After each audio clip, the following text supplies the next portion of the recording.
Hi student, कैसे आप सभी लोग? आशा करते हैं बढ़िया होंगे, एकदम मस्त और चकाचक होंगे। ये तुम्हारा लेक्चर में question number second and question number third, जो कि तुम्हारा 11th क्लास की एनसीईआरटी नामक मैथ की बुक है, उस बुक क्वेश्चन का सॉल्यूशन कराने जा रहा हूँ। इसका पहला जो इस एक्सरसाइज 1.1 का जो तुम्हारा पहला क्वेश्चन था, उसका लेक्चर मैंने बना दिया है। वो वीडियो तुम्हारा अपलोड हो चुका है, उसे अच्छे से देख लेना। और ये क्वेश्चन नंबर सेकंड और थर्ड है, ठीक है। इस क्वेश्चन नंबर सेकंड में देखो क्या कह रहा है। मान के चलते हैं ये तुम्हारा इस प्रकार का समुच्चय है, ठीक है। तब निम्न में से संभावित संकेतों, ये तुम्हारा जो है ना एप्सिलॉन नॉट, इसे सॉरी एप्सिलॉन बोलते हैं, लेकिन यहाँ पर इसे बिलोंग्स टू कहेंगे, मतलब अभी एप्सिलॉन कहेंगे। निम्न के संकेतों एप्सिलॉन या एप्सिलॉन नॉट का खाली जगह में प्रयोग कीजिए, ऐसा बोल रहा है। मतलब ये है कि इसमें देखो तुम्हारा एक सेट ए दिया है, और उस सेट के दिए होने के बाद में नीचे कुछ बातें उसने अपनी दी है। उन बातों में तुम्हें क्या करना, बीच में जो खाली जगह होगी, ये चिन्ह या इस चिन्ह का यूज करना है खाली जगहों पर। तो देखना आपका क्वेश्चन वो सेकंड का फर्स्ट है, उसमें कह रहा है 5 डॉट डॉट डॉट। अब ये आपका कैपिटल ए, मतलब ये एक समुच्चय दिखाया है, और ये उसका ये दिखाया कि एक संख्या। अब ये देखना आपको, ये जो संख्या है इसमें पाई जा रही कि नहीं। तो देखो ये पाया जा रहा है, तो इसका मतलब इस सेट ए का ये क्या बन गया, एक सदस्य है। तो एक सदस्य है, तो इसलिए इस साइन को यूज करेंगे बिलोंग्स टू को। तो 5 बिलोंग्स टू ए, इसका मतलब होता है 5 ए समुच्चय ए में मौजूद है, या 5 समुच्चय ए से संबंधित है। 5 बिलोंग्स टू ए का मतलब 5 समुच्चय ए से संबंधित है, क्योंकि वो 5वां समुच्चय ए का सदस्य है, इसलिए। तो खाली जगह आपकी ये पड़ी, तो इसमें भर दिया। अब इसी प्रकार से सेकंड नंबर को देखो, तो मेरा 8 तुम्हारा 8 इसमें पाया जा रहा, नहीं पाया जा रहा, तो फिर ये तुम्हारा डज नॉट बिलोंग्स टू जाएगा, ठीक है। 8 डज नॉट बिलोंग्स टू ए का मतलब 8 ए समुच्चय का अपना कोई अवयव नहीं है, ठीक है।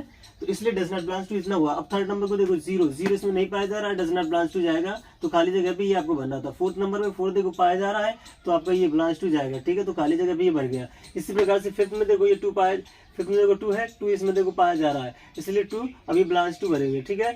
अब इसी प्रकार से 10 देखो इसमें नहीं है, तो 10 डज नॉट बिलोंग्स टू। ये तुम्हारे क्वेश्चन नंबर सेकंड के सारी क्वेश्चन हो गए। इसी प्रकार का तुम्हारा कोई अन्य क्वेश्चन, एक सेट तुम्हारा बना के रख दे, उसमें नंबर्स दिखा दे, और वो तुम्हारे रिक्त स्थान को पूछने लगे, तो आप ऐसे ही महसूस करके भरेंगे। उसमें देखना होगा कि लेफ्ट तरफ जो नंबर दिया है उसमें पाया जा रहा है कि नहीं। जब पाया जा रहा हो तो ये चीज भरेंगे, नहीं पाया जा रहा हो तो ये डज नॉट बिलोंग्स कर देंगे, ठीक है। क्वेश्चन तुम्हारा यही रख सकता है, बदल के भी रख सकता है, लेकिन फीलिंग यही रहेंगी, ठीक है। इतना हो जाने के बाद में क्वेश्चन नंबर थर्ड को समझ लेते हैं। निम्न के समुच्चयों को रोस्टेड रूप में लिखो, ऐसा कह रहा है। मतलब ये है कि नीचे को तुम्हारे नीचे समुच्चय दिए गए, उनका रोस्टेड रूप अगर पूछ रहा है, तो वो समुच्चय का पहला रूप होगा जो निर्माण रूप होता है, ठीक है। समुच्चय निर्माण रूप ये आपके दिए गए, इन्हीं से आपको इनके रोस्टेड रूप बनाने हैं, ठीक है। ये क्वेश्चन आपका देखो थर्ड का जो पहला क्वेश्चन है, उसमें कह रहा है कि समुच्चय ए जो है ना, वो इस पर एक ऐसा समुच्चय है ये पूरा, ठीक है। अब देखो यहाँ से लगा के यहाँ तक ये तुम्हारा पूरा समुच्चय है। अब समुच्चय ए का जो एलिमेंट है वो x है। अब वो किस प्रकार से है, वो यहाँ से सारी डेफिनेशन को फॉलो कर रहा है, ठीक है। तो इसी चीज सॉरी हाँ, ये जो समुच्चय है तुम्हारा यहाँ तक है, ठीक है। ये तो मैंने इसके रोस्टर रूप निकाल के दिखाए हैं, ठीक है। उसको अभी हम बाद में समझाएंगे। तो ये चीज यहाँ क्वेश्चन को समझो, ये तुम्हारा ए जो है ना समुच्चय यहाँ तक है, और ए समुच्चय ए का जो एलिमेंट है वो x है, और x इस सारी कंडीशन को फॉलो कर रहा है। तो देखना अब इसमें कह रहा है कि x सच दैट, मतलब x एक ऐसा एलिमेंट है, या x ऐसा है कि x एक पूर्णांक है और -3।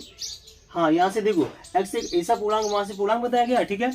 अब पूर्णांक होने के साथ साथ x ऐसा पूर्णांक है कि तो देखो इन दोनों कंडीशन को फॉलो कर रहा है, ठीक है। मतलब x ऐसा पूर्णांक है जो तुम्हारा बड़ा है किससे, -3 नामक पूर्णांक से, और 7 नामक जो तुम्हारा पूर्णांक है उससे छोटा है। तो -3 से बड़ा पूर्णांक तुम्हारा -2 मिलेगा, फिर उससे बड़ा -1, तो ऐसे -2 -1, फिर उसके बाद में फिर 0 मिलता है। अब उसके बाद में देखो यहाँ पे 7 से छोटा पूर्णांक तुम्हारा 6 होगा, 6 से फिर 5, फिर 4, तो ऐसे जैसे बैक आएगा तो हम 0 के दाएं हम बढ़ाते जाते हैं। तो 1 2 3 4 5 और ये 6, ठीक है। 7 के बाद तुम्हारा 6 पूर्णांक मिलेगा, फिर 5, फिर 4 ऐसे मिलेंगे, तो वो तुम्हारा 0 तक तो हम इसके अकॉर्डिंग आ गए थे, ठीक है। अब इसी प्रकार से मतलब तुम्हें ये देखना है कि -2 -3 ऐसे, यहाँ से देखो इससे छोटा पूर्णांक तुम्हारा -2 मिलेगा, इससे छोटा पूर्णांक तुम्हारा क्या होगा 6। अब -2 से लगा के तुम्हें 6 तक चले आना, -2 -1 0 1 2 3 4 5 6, ये आपके एलिमेंट से दिखा दिए गए। ये आपका ये फॉर्म बन के तैयार। देखो ये आपका हो गया इस समुच्चय का रोस्टर रूप। ऐसे क्यों? क्योंकि रोस्टर रूप में क्या होता है कि एलिमेंट सारे दिख रहे होते हैं कि एक्चुअली में है क्या, और जो समुच्चय का निर्माण रूप होता है वो आपका ये दिया है, ठीक है। इसके बारे में रोस्टर रूप और निर्माण रूप में अपने लास्ट लेक्चर में बता चुका था, अच्छे से डिटेल दी थी सेट के बारे में, उसी में आप उस वीडियो को देख सकते हैं। ठीक है, इतना हो जाने के बाद में फिर भी एक बार बता देते हैं कि रोस्टर रूप जो समुच्चय निर्माण रूप होता है उसमें एलिमेंट क्या होता है वो डेफिनेशन पर डिपेंड करता है। डेफिनेशन को समझ कर हमें निकालना पड़ता है। तो जैसे एलिमेंट तुम्हारे निकल आते हैं उन एलिमेंट को कामा वाइज दिखा देते हैं और तुम्हारा करली ब्रैकेट जो ये होता है वो तो लगाते हैं सेट में, तो आपका सेट जो बन के तैयार होता है रोस्टर रूप होता है। अब देखो क्वेश्चन को थर्ड का सेकंड देखते हैं। इसमें बी जो तुम्हारा सेट दिया है उसमें एलिमेंट क्या है कि एक्स सच दैट एक्स 6 से छोटी प्राकृतिक संख्या है। मतलब यहाँ पर एक्स ऐसी तुम्हारी प्राकृतिक संख्या है तुम्हारी जो 6 से छोटी है, तो 6 से छोटी प्राकृतिक संख्या है। देखो हमारी प्राकृतिक संख्या 1 से चलती है आगे तक बढ़ती है, अब वो 6 मिल रहा है, 6 से छोटी का मतलब उसके पीछे की, तो 5 4 3 2 1, तो 5 4 3 2 1 को आप ऐसे लिख सकते हैं 1 2 3 4 5। ठीक है, कैसे भी लिख दो कोई दिक्कत नहीं। इतना हो जाने के बाद अब देखो सी नंबर में एक्स सच दैट एक्स एक ऐसी 2 अंकों की प्राकृतिक संख्या है जिसके अंकों का योग 8 है, ये कह रहा है। मतलब इसमें एक्स सी नंबर में एक्स उसका जो एलिमेंट है वो इस प्रकार का है कि वो 2 अंकों की कोई इस प्रकार की प्राकृतिक संख्या है जिसके दोनों अंकों का योग तुम्हारा क्या आना चाहिए 8। ठीक है, तो ऐसा जानने के लिए हम क्या करेंगे, सबसे छोटी प्राकृतिक संख्या लेंगे और सबसे बड़ी, देखो सबसे पहले हम सबसे छोटी प्राकृतिक संख्या लेंगे जो कि 1 है। अब ये सोचेंगे कि 1 में क्या जोड़ी कि 8 बन जाए, तो वो होगा 7, तो 1 और 7 को मिलाएंगे तो ये तुम्हारा 17 ऐसे बनेगा। अब चूंकि 17 बनेगा उसे पलट देंगे तो भी तुम्हारे 2 अंक भी रहेंगे और तुम्हारी 2 अंकों की प्राकृतिक संख्या भी होगी और उन दोनों अंकों का योग तुम्हारा 8 भी रहेगा, जिसके इनको तो जोड़ो तो ये भी 8 है ये भी 8 है, संख्या बदल गई तो तुम्हारे 2 एलिमेंट 2 ऐसी संख्याएं में मिल गई जो प्राकृतिक संख्या है जिनके अंकों का योग ऐसा है। तो ऐसे देखो ये 17 और 71 तो ये मिल गई 2 संख्या। अब उसके बाद में देखो उसके बाद में तुम्हें अब सबसे छोटी तो तुम्हारी 1 ले ली प्राकृतिक संख्या, अब उससे बड़ी जो प्राकृतिक संख्या 2 है 2 को लो, फिर सोचो कि 2 में क्या जोड़ेगी तुम्हारा 8 बन जाए तो वो 6 होगा, तो तुम्हारी ये 2 6 26 हो गया। अब 26 को ऐसे पलट के लिखेंगे 62 हो गया। इसी प्रकार से तुम्हारी प्राकृतिक संख्या 3 5 ये 35 मिलेगा और 35 को पलट देंगे 53 मिल जाएगी। फिर 4 इस तरफ 4 उस तरफ मतलब 44 मिलेगा। अब 44 को पलट के लिखेंगे वो भी 44 होगा, तो वो तुम्हारी सेम संख्या दिखेंगे तो उस 44 को नहीं लिखेंगे, एक बार लिखेंगे। अब ये देखो 8 0 यहाँ पर 8 और 0 को जोड़ा जाएगा तो तुम्हारा 8 रहेगा योगफल और ये 80 संख्या लिखी है। अब इस संख्या को पलट के लिखेंगे तो 0 8 हो जाएगा। 0 8 को हम 8 लिखते हैं जो कि 1 डिजिट में आ जाएगा, 1 अंक की संख्या बन जाएगी तो वो नहीं लिखेंगे। तो इस प्रकार से तुम्हारी कंडीशन को फॉलो करने वाले वो सारी नंबर्स निकल के आ गए और नंबर्स को तुम्हारा कॉमा वाइज कॉमा दिखा दिया और तुम्हारा बन गया क्या रोस्टर रूप किसका, सी नंबर का।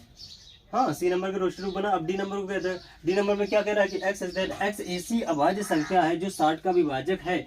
मतलब यहाँ पर इस समुच्चय में तुम्हारा एक्स इस प्रकार का एलिमेंट है कि वो ऐसी अभाज्य संख्या है जो तुम्हारा 60 को विभाजित कर सकेगी, पूरी डिवाइड कर डालेगी। तो हमारी अभाज्य संख्या किस प्रकार से होती है 2 3 5 7 ऐसे करके। ठीक है, तो सबसे छोटी अभाज्य संख्या देखते हैं 2 है, 2 से इसे काटने का प्रयास करेंगे तो पूरा कट रहा है तो हम 2 ठीक है रख देंगे, एलिमेंट हो जाएगा इसका। और ये तुम्हारा सेट चल रहा है तो सेट के लिए मतलब ब्रैकेट शुरू करके फिर हम काम करेंगे। तो तुम्हारा 2 मिल गया। अब इसी प्रकार से अगली जो अभाज्य संख्या 3 से डिवाइड करने का प्रयास करेंगे पूरा कटेगा तो 3 20 में आ जाएगा। फिर देखो अगली अभाज्य संख्या है 5 से डिवाइड करेंगे 5 से भी पूरा कट रहा है। ठीक है 5 भी आ गया। अब उसके बाद में 7 11 13 इनमें से किसी से भी नहीं कटेगा, कोई भी अब आगे अभाज्य संख्या नहीं है जिससे तुम्हारा 60 पूरा डिवाइड हो सके। तो बस ये 3 पॉसिबल एलिमेंट्स थे तो उनको दिखाया और सेट बना के तैयार कर दिया। ठीक है, ई का काम खत्म। अब देखो यहाँ पर ट्रिगोनोमेट्री नाम का शब्द दिया है, इसकी प्रत्येक अक्षर का तुम्हें समुच्चय बनाना है।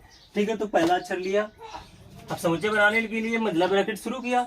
ठीक है, अब इसका पहला अक्षर लिया, टी को दिखाया, फिर आगे बढ़ गए आर है, आर को दिखा दिया, फिर आगे आई है, आई को दिखा डाला। ठीक है, फिर आगे जी है, जी को दिखा डाला, फिर आगे ओ है, अब ओ को भी दिखाएंगे। ठीक है, लेकिन पीछे भी दिखते आएंगे कि कहीं ओ लिखा तो नहीं है।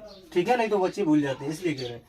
इतना हो जाने के बाद में आगे एन लिख डाला और एन को लिखने से पहले ये देख डालो पीछे एन दिया तो नहीं तब लिखो, तो लिख गया। अब ओ देखो, ओ को लिखने से पहले हम देखेंगे कि पीछे ओ तो नहीं है, तो यहाँ देखो ओ है तो फिर ओ को नहीं लिखेंगे। एम देखो, एम को लिखने से पहले हम यहाँ देखेंगे पीछे एम तो नहीं है तो लिख डालो।